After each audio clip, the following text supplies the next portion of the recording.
Hello, my name is Shockwave and today I'll be fucking finally taking a look at Baiwei studio series Dark of the Moon Shockwave. Leave a like and subscribe for this absolute beauty. Well, this is specifically the cheaper, more original release accurate decal, and I actually prefer this one to the fully purple decal. It's just too purple, and the yellow strip on the chest is always different and it's always awful. Weirdly enough, this one is actually pink. It's only his knee pads that are purple. They're also cast in metal. Very strange. They stand out like sore thumbs. Whack-ass design decision. Other whack-ass design decisions include the completely new head sculpt that is actually worse than the original. On the original, the ball joint socket was inside the head itself, and the opening for the ball joint was pointed back, allowing the head to look fully upwards. Baiwei, in their infinite wisdom, decided to completely reverse the connection, so now it protrudes down and the ball joint socket is pointed forward, so the head literally physically cannot tilt up. And the worst part is, it takes like fuck all force to pop it off, and it's loose as fuck out of the box. And I have some more issues. The hips on mine just don't tab in at all, and they're very loose. Well, one side does tab in, but there's still pretty loose on there, while the other side is only held on there by sheer friction. The backpack also doesn't have in for shit, which is very annoying because his energy hose is made out of such hard rubber, it will rather move the backpack than bend this joint. And my dumbest thought it was a good idea to get some of the material off the connection so it can be removed easily, as it was really fucking hard to do before. So now it takes nothing to detach the hose from the cannon. So of course I printed a thingy to keep it in place. But the OGTs don't stop there. The zip of his giant cannon can, for some reason, come off. Okay, I must imagine it was a cut light up feature. What was it cut or they in the first place is beyond me. But whatever, it's more silly than anything. The threads on the shins are now sculpted in details instead of being actual Megatron's toes. The upper two boosters on his back now only point up.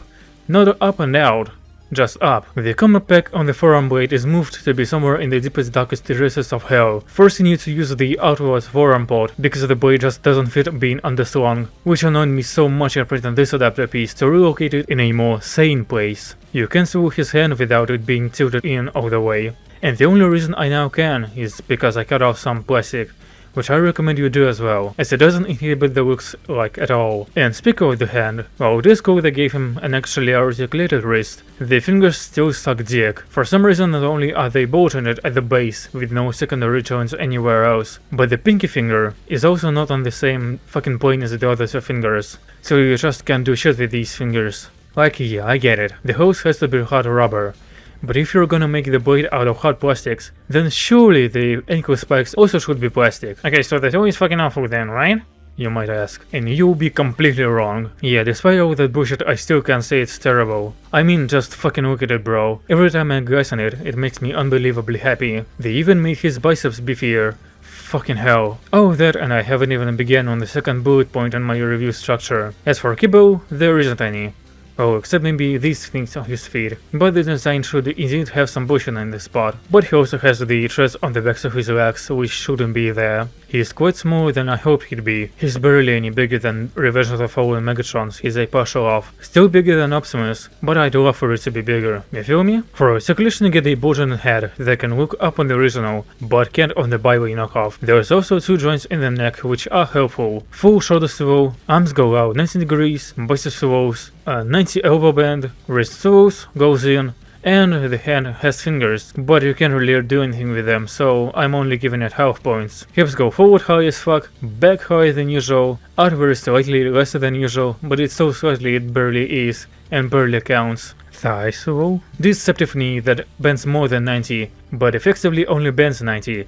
A Shockwave was cooler and is taller if you just bend his knee slightly. Ankles go up and down if you move this piece out of the way, and they also pivot a very good amount. 25 points of articulation in total. The lack of a waist swivel is definitely felt, but there's also literally no place for one. You can also fiddle with his knee pads and back boosters, but I don't count these as articulation points. For accessories I get jack shit and diddly squat on the Baiwei release. The energy hose and forearm blade do not count. As for the official release, you do get Willy and brains, but they're so tiny I inhaled them and now they wreak havoc in my brain. There's also this guy who I will not push upon Shockwave as I don't wanna give Shockwave a PTSD episode. There aren't any gimmicks to talk about, unless you count this thumb as a cock and lever.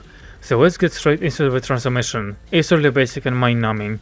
yet somehow ends up being a pain in the ass, and I dread having to film it. And it doesn't even matter anyway, because this tank mode never was in the movie. The tank that is like a vague memory. It looks kinda cool and intimidating from afar, but once you stand closer and examine it in detail, it just all falls apart. It should work. It works on paper. If I describe its features one by one, it builds up such high expectations. I mean, doesn't a tank with Shockwave's head and giant spikes on the front, massive treads, the whole cannon on top with the holes poking out, and a side-mounted blade, and 3 biggest afterburner boosters sound awesome. But as a physical object, you just look at it and go, oh, those are just his legs, those are just his arms, and the torso remains as one block, the rear end is a gap, the hand doesn't even hide away. Its only saving grace is the sheer size of it. It fills your entire hand. But again, none of this matters. It can be a shit-out mode, it can be whatever, because it's not what you buy this toy for. You buy it for this awesome robot mode, but I'm getting off track. Blade board then? Yeah, sure. Starting in the looks category.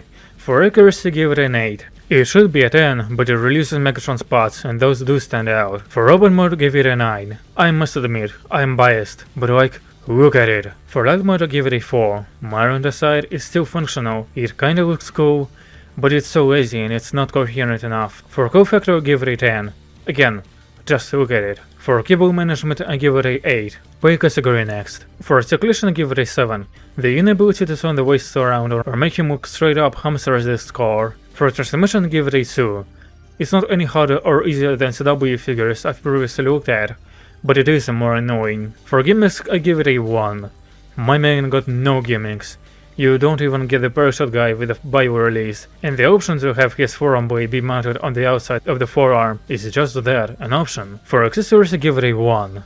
The forearm blade is not an accessory, by the way. If this was the official release, then it'd be a 7. For quality, I give it a 7. Plastic feels nice and sturdy. Metal knee pads are neat. It's only the wobbly head and some things not happening that keeps the score not as high. For value, I give it a 10. Some places have it for about 25 bucks, which I consider hella worth it, even without considering mine was just 10. And the combined total is 98, which places Baiwei Shockwave at the top of the weight-board.